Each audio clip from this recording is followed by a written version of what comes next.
Trench 11, I mentioned before, we are going to be stepping this trench. We're going to take it down about 2.5 metres deep. So it's going to be a fairly deep excavation.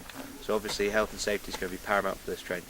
We're going to be stepping it about 1 metre to 1.20 metres. So it's 3.5 metres at the moment. We're going to step it to 3 metres by 1 metre. We've got a metre around on each side, so there's no excess force being put on any of the sections. Hopefully this will give us a lovely trench section, even if it is stepped back a little bit, which should give us an indication of the relationships, the materials that's built up over and around these mounds, and the structures that are making them up. So the layers of timber, the layers of brushwood above those, and the stones, which are presumably being used to weigh them down. They may be for an entirely different reason, but that's what we're trying to find out, what this feature actually is and whether it's anthropogenic or not. Trench 9 is going to be continuing. We're going to be taking off the rest of the burnt mound that was completely sampled last year. We're going to also do a couple more samples before we take off the last of it. I think we're going to do some microstratigraphy samples from that.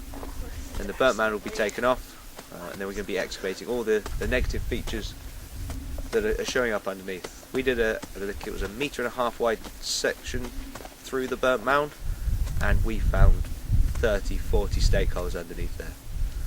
So we're going to take off the rest of the burnt mound, see what else is underneath there, try and sort of tie it all together a little bit. So we've got a Neolithic burnt mound with negative cut features underneath it, predating it. So looking forward to that. If either or both of these trenches gets finished before the end of the season, we're going to continue our test pitting survey across the southern section of the fen. I would like to move slightly further around the fen, maybe around the corner, or I don't think we'll get permission to dig inside the triple SI, but it might be nice to investigate something on the other side of the train tracks as well. We've got such a large area of potential archaeology just around the fen. That's not even including the tops of the hills or the surrounding areas above the fen. But we've not even been over to the other side of the train tracks yet, and the fen extends a long way that direction.